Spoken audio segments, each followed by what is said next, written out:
tô gravando, não vou editar não, mas assim, ó, pra uns, eu tava falando do encontro, né? Não cai dessa armadilha de artistinha, não, porque pra uns o encontro é violento, né? Pra outros o encontro é burro na sombra. Faltou o sombra aí do burro na sombra, beleza?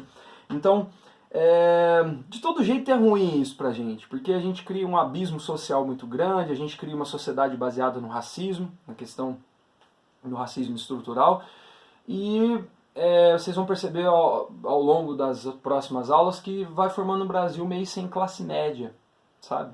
Isso é ruim.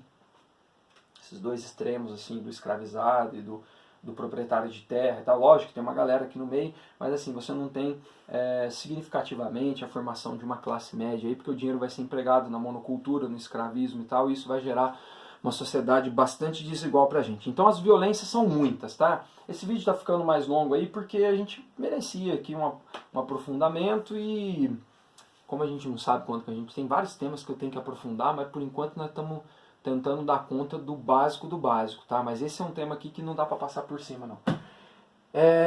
Bom, violências. Então, tiro, porrada e bomba pra todo lado, essa galera, a situação ainda tá muito ruim, tá? Nós vamos continuar falando de escravidão, tem outros momentos aí pra gente falar de escravidão, mas por enquanto nós temos aqui as violências, né? Que são múltiplas violências, então, com essa população, tá bom? Porém, devia ter colocado, não, resistência, e tá aqui no lugar certo. Porém, você também tem resistências, e aí eu fiz questão também de destacar o S aqui, porque, né, vários tipos ou várias formas de resistir a essa violência. Uma coisa que a gente precisa quebrar também, estudando história desse assunto, é a ideia da passividade, né, do não protagonismo dessas populações escravizadas. Embora você não tenha aí muitos nomes de rua, quase nenhum, homenageando grandes figuras e tal. Nós vamos falar de uma figura muito desconhecida aqui. Existe também a necessidade de trazer um protagonismo para essa galera, trazer um papel ativo nisso também. Mostrar que essas pessoas resistiam de várias formas. Então eu vou apresentar para vocês algumas resistências que existiam. Essa aqui, ó, é a Nazinga, ou Najinga, né, dependendo da pronúncia aí, mas eu conheço, né, e li como Nazinga Mamdi, né? Tem um M mudo aí, ou Najinga Mamde, Nazinga Mamdi, eu falo. Ela era uma rainha, de onde hoje ali é Angola, ali dos povos bantus ali e tal. Então, estou falando de resistência. Essa mulher aqui liderou um movimento de resistência, será que eu posso falar isso? Posso. Fudido contra os portugueses. Nesse lugar, os portugueses tiveram muita dificuldade para entrar e conseguir escravizar alguém. E tomaram tinta lá, tomaram porrada, se ferraram nesse lugar da África ali por conta de uma resistência que foi feita lá de um povo liderado por uma mulher. Então guarda o nome dessa aí, que essa aí é a zica da balada. Essa aí é uma das referências de resistência quando você tem essa onda de capturas e demanda por mão de obra de escravizados lá, e a galera subir no rio, caçando gente, dominando povos. Essa galera falou, não, mano, aqui não. E aí a treta ali foi feia. Os portugueses, eles se valiam dessas alianças com lideranças locais, mas aqui a aliança foi tapa na cara e vaza daqui. Tapa na cara foi pouco, né? Mas é uma das formas de resistências, então. Se você... Ou seja, aqui foi uma falta de acordo, né? Não houve acordo aqui. Então, a gente vai um acordo pra você. A gente queria escravizar, né? Frase histórica famosa. Teu cu. Outras formas de resistência. Revoltas. Muitas revoltas de escravos. Mais lá pro fim da escravidão, século XIX, a gente vai falar especificamente de algumas. Mas muitas revoltas de escravos. Muitas, a todo momento. Rebeliões a todo momento. Pô, a situação é a tua vida que está em risco. Então, chega uma hora que você fala assim, mano, pior que isso não fica, sabe? Pior que isso pra baixo não vai. Então vamos pras cabeças, vamos detonar isso aí. Sabotagem, ou seja, violência contra os seus senhores poderia acontecer, contra os capatazes ou os capitão do mato, poderia acontecer, a pessoa matar o outro com um murro na cara, de tanta raiva que, sim, é lógico que depois ele ia sofrer as consequências disso, né? Ele ou sua família ser perseguido, morto, castigado, enfim. Mas você tinha envenenamentos, muitos, zoar a comida dos outros pra caramba, sabotar a colheita, tipo, A hora que a cana tá seca, meter fogo em tudo e tipo, não sei quem foi, bastante, envenenar animais, muito. Então assim, de alguma forma tentar sabotar aquela estrutura que oprimia essas pessoas. Isso pode ser muito, muito. Tem muitos relatos disso, né? Agressões, até assassinatos, fugas. Fugas, cara. Muitas fugas, muitas. Embora seja um território desconhecido, nesse ponto eles estão em desvantagem, né, com relação aos indígenas, mas assim, as fugas acontecem. A galera sai dali e fala, ó, pro litoral que nós não tem que ir. Então, perna para quem te quer aqui para dentro do território e vamos sair para ver onde que vai dar isso aqui. Então você tem muitas fugas e nessas fugas, né, você tem as comunidades de resistência, que eram os quilombos. E aí um dos mais famosos, ou maior da história do Brasil, foi o quilombo dos Palmares, né? Só lembrando, perdão, que as comunidades quilombolas hoje, pela nossa Constituição, são reconhecidas como povos tradicionais e merecem a atenção, o respeito e a proteção do Estado. Tem uma série de direitos também que tem que ser resguardados, tá? Os quilombos eram comunidades alternativas que resistiam à ordem da fazenda, do engenho, do litoral e da escravidão. Essa galera fugia e ia tentar viver no meio do mato do jeito que dava. Ali na Serra da Barriga, onde hoje é Alagoas, formou um quilombo ali com milhares de pessoas morando nesse quilombo, virou uma cidade. Tinha produção, tinha plantação, criação de animais, tinha até hierarquia lá entre eles. A figura mais conhecida, o Zumbi dos Palmares, né? Algumas pessoas vão dizer, algumas pesquisas, né? Algumas pessoas vão dizer, parece que é fofoca, que Zumbi era um título, né, da liderança do quilombo em algum momento. Outras vão dizer, não, era o Zumbi mesmo, ficou conhecido quando a gente lembra do Zumbi, é o último líder dos Palmares que caiu, que foi atacado por uma bandeira, né, um ataque de bandeira de contrato, que os caras contratavam os bandeirantes para poder destruir esses quilombos. O Domingos Jorge Velho é o cara então que vai lá e regaça com o quilombo dos Palmares e tudo. E aí, só um parêntese aqui, na história dos quilombos, quilombo então pra gente em história significa resistência, tudo bem? Então quando no Brasil nós vamos então, no calendário, né, instituir uma data para lembrar, né, a história negra, a identidade negra, a valorização, a luta pelos direitos e tudo mais, quando a gente vai instituir essa data, se escolhe o dia 20 de novembro, que teoricamente seria o dia do falecimento do líder de Palmares, o Zumbi dos Palmares. E aí então, como forma de resistência, você escolhe o aniversário da morte dele. Então quilombo significa resistência. Outra armadilha. Quando alguém te falar assim, ó, é porque o dia da consciência negra não tem o dia da consciência branca?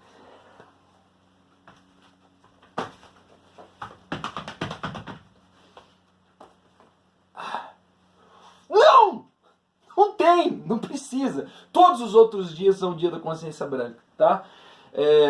A ideia de você fazer um dia da consciência negra é de você comemorar, não é festejar, não temos o que festejar. Lembra que eu falei isso também do Dia Internacional das Mulheres? É de você comemorar, lembrar junto o porquê que precisa. É só pegar, vocês são espertos. É que aqui é difícil falar com gente inteligente igual vocês. É que o mundo tá cheio de ignorante aí, galera. Vocês têm que se preparar pro pior. Mas assim, pega os dados do IBGE. Na Semana da Consciência Negra, no ano passado, 2019, saiu os dados do IBGE sobre a questão da estrutura étnica no Brasil e o número assim de salário, quem morre, quem não morre e tal. Olha como é que é a situação da população negra no Brasil. Então, quando você cria um dia da consciência negra, é para isso, entre outras coisas. É uma valorização da cultura negra, exigir, cobrar o protagonismo negro, nada mais do que pedir a democracia racial no país também. A democracia não é o dia que você vai lá e vota. A democracia é um monte de coisa aí. Tem um conjunto de coisas, né? A democracia racial é uma coisa que a gente está buscando. Então sempre que aparecer Zumbi dos Palmares, quilombo, comunidades quilombolas e tal, a gente está falando de resistência, é uma forma de resistir. Porque, pô, os quilombos atrapalharam pra caramba a vida dos fazendeiros, principalmente lá no Nordeste, cara. Porque aí a galera começou a fugir. E aí a galera começou a se rebelar, e aí o quilombo começou meio que dar certo, e aí? Aí você tem que contratar alguém para ir lá e destruir tudo, que foi o que fizeram, tá? No finalzinho do século 17, um pouquinho antes de encontrar ouro, então, na colônia. Ai. Não, acabou não, calma aí, só tô respirando. Dá um tempo, vamos fazendo aí que vai dar certo. Não vai dar uns 40 e poucos minutos. O que mais? Puta, eu vou caminhando pro fim aqui, senão não termino nunca. Depois a gente pode fazer alguns aprofundamentos, tal, uma aula de atualidades, falar sobre o tal do racismo estrutural melhor. Aqui é o seguinte, ó, capoeira. Vários elementos culturais, então, podem ser colocados para vocês como forma de entendimento aí nas provas e tal, como uma forma de resistir. A capoeira é uma forma de resistência. Todo traço cultural, você continuar falando a sua língua, você continuar com a sua crença religiosa, ou você adaptar essas coisas da sua cultura à cultura vigente agora, né, ou a que está sendo imposta, a cultura católica, europeia e tal, tudo isso como cultura, a cultura é uma grande forma de resistência também, galera. Manter o idioma, manter a religião. E olha só que doido, né? No caso da religião, por exemplo, olha aqui, pus aquele negócio de novo aqui. No caso da religião, por exemplo, olha só que interessante. Duas coisas. Primeiro, você tem um sincretismo muito grande, porque esses negros africanos escravizados no Brasil precisam dar um jeito de encontrar alguma identidade na religiosidade. Então, vários elementos afros são incorporados na Igreja Católica e também elementos católicos são incorporados na cultura e na religião afro. Então, há um sincretismo nisso, né? E aí, de repente, começa a aparecer algum santo negro, alguma igreja dedicada a isso, uma permissão aqui, outra ali. A própria Igreja Católica vai permitindo esse encontro, porque isso faz aproximar essa população do catolicismo e tornar essa galera um pouco menos arredia, vamos dizer assim, né? Então você tem a religião, a cultura, todos esses traços culturais como forma de resistência. E aí, por último, agora eu juro que a gente vai... a música, putz, aí não é o último ainda, né? A música, e aí vai, cara, nossa, é uma mistura danada. A dança, nossa, muita coisa. Mas vamos lá. Para finalizar, e a postura da igreja? E aí, qual que é a da Igreja Católica, então?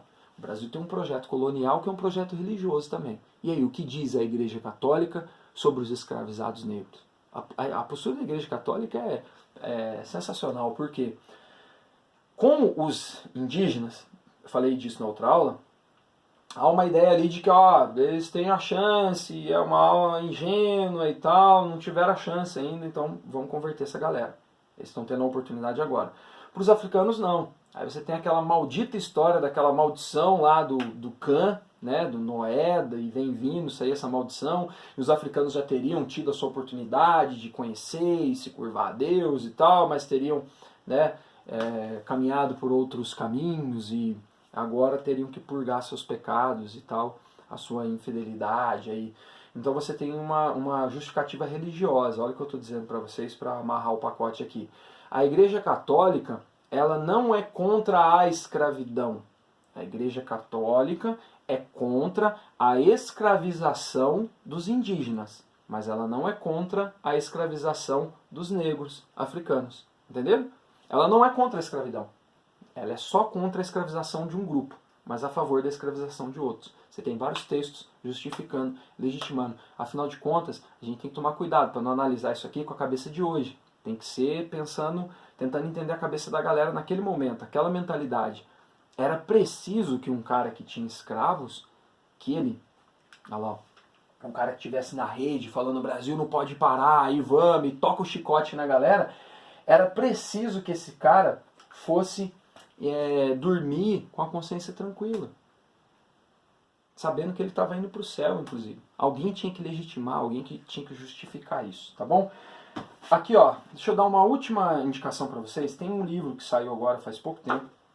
É fantástico, fantástico, fantástico. Esse aqui você pode pôr na tua biblioteca aí, porque é aquele para você ler de golinho, sabe? De pedacinho, conforme o tema que você quer. Chama Dicionário de Escravidão e Liberdade. É organizado aqui pela Lilia Schwartz, já falei dela para vocês, né, de outro livro, e do Flávio Gomes. Mas tem texto de uma galera fodástica aqui sobre o assunto. Tem o Luiz Felipe Alencastro. E aí são 50 textos críticos sobre a escravidão. Se você quiser entender uma lei, por exemplo, a lei Eusébio de Queiroz, está aqui, tem um verbete, né, para falar dela e tal. Então você tem o Luiz Felipe Alencastro, só para você ver alguns temas aqui. Eu vou falar os temas, depois alguns autores, né? A África durante o comércio negreiro, a África e o número do comércio do Atlântico, tem os números aqui, os africanos livres, aí você tem as alforrias, as amas de leite, café e escravidão, canções escravas, castigos físicos e legislação, cidades escravistas, Código Penal Escravista, Criança e Ventre Livre, Doenças, Emancipação, Família Escrava, Fim do Tráfico, Frente Negra e Legião Negra, Imprensa Negra, Indígenas e Africanos, Irmandades, isso aqui tem caído bastante nos vestibulares ultimamente, e aliás é um texto da Lucinene Reginaldo, que eu tive aula com ela lá na Unicamp, ela me deu um semestre sobre história africana. Na verdade a matéria dela era relações étnico-raciais, né, na educação e tudo, mas por tabela a gente trabalhou história africana, racismo, escravidão e tal. E aí você tem aqui, quem mais? Tem o Sidney Chalhoub aqui, ó, literatura e escravidão. Você tem a Hebe Matos, que é monstra no assunto, monstra. Quem mais tem aqui? O Jaime Rodrigues, o Walter Fraga, tem a Lilia Schwartz também, assim, num texto. Então, assim, tem um capítulo que fala do Valongo, tem as revoltas de escravo, tem os retornados africanos, as religiosidades, o navio negreiro, mulher, corpo e maternidade, sabe? 50 textos críticos sobre escravidão, pra você ficar mais ninja no assunto e para você não engolir qualquer balela que falam por aí sobre o assunto, tá? Vale muito a pena ter isso aqui em casa para você de vez em quando dar uma consultada e ficar esperto, tá bom? Conforme o ano for passando, principalmente lá no século XIX, quando a gente estiver falando do Império, eu vou trazer aqui, ó, já está separadinho, preparadinho, vários trechos aqui, tá com marca aqui, desse livro para vocês. Beleza, galera? Nossa, fomos longe, hein? Desculpa, o vídeo tá gravado aí, você assiste quando você puder, quando der, mas o que nós fizemos hoje? Eu gosto de fazer essa revisãozinha pra gente fechar o pacote. Nós estamos entendendo o sistema produtivo da colônia, e aí a gente foi entender como que vem essa galera escravizada para cá. Então, como é que vai funcionar o tráfico negreiro e a escravidão. E eu falei para vocês que isso surge de um acordo entre Europa e África. A Europa querendo a expansão e um projeto colonial e tal, e a África com as suas rivalidades, as suas diversidades, suas particularidades, fomentando aí alguns conflitos, fazendo alianças e tal, para produzir essa galera que vai vir uma diáspora de milhões de pessoas parar aqui na América, a maioria pro Brasil, tá? Eu falei para vocês que não tem como entender o Brasil sem a gente mexer nessa ferida aí. E falei para vocês dessa travessia, indicando aqui algumas coisas, o Laurentino Gomes aqui, por exemplo, tal. E aí, um ponto muito importante da aula de hoje, não pode esquecer, é essa questão das Áfricas, que se encontram no Brasil e formam uma cultura afro-brasileira, uma identidade negra americana. Isso é bastante importante, tá? E aí depois a questão das violências múltiplas, as resistências múltiplas também. E acho que a maior contribuição, eu comecei a aula assim, vou terminar assim, a gente ainda tem mais aula para conseguir fazer isso com maestria, tá? Mas é entender que assim, quando acabar a escravidão, o problema do Brasil não acaba junto com a escravidão. Esse problema racial não acaba junto com a escravidão, tá? Mas aí nós teremos aulas ali para falar sobre o Império, a abolição, né, o movimento abolicionista e assim vai. Tá bom? Essa foi a aula 5 então. Muito obrigado pela sua paciência. Espero que você esteja acompanhando aí. Peço desculpa por algumas falhas, mas estamos tentando entender e nos adaptar ao processo também. Qualquer coisa, qualquer dúvida, eu vou estar ao vivo agora com vocês aí na aula, né? A gente vai conversar, se der tempo, acho que vai dar. Mas vocês têm meu WhatsApp, se não tiver eu vou deixar aqui para vocês. Aliás, eu estou deixando em todas as atividades lá no plural, né? Abusem do plural, façam todos os exercícios. Por favor, leiam o livro-texto. Volto a dizer, não é tudo que eu falo aqui que está no livro-texto, não é tudo que está no livro-texto que eu falo aqui, tá? Tem um encontro entre as coisas. E se vocês precisarem de mim, pode contar comigo, pode mandar mensagem a hora que vocês quiserem, tá bom? Obrigado, valeu, bom dia, boa tarde, boa noite, boa vida, até a próxima.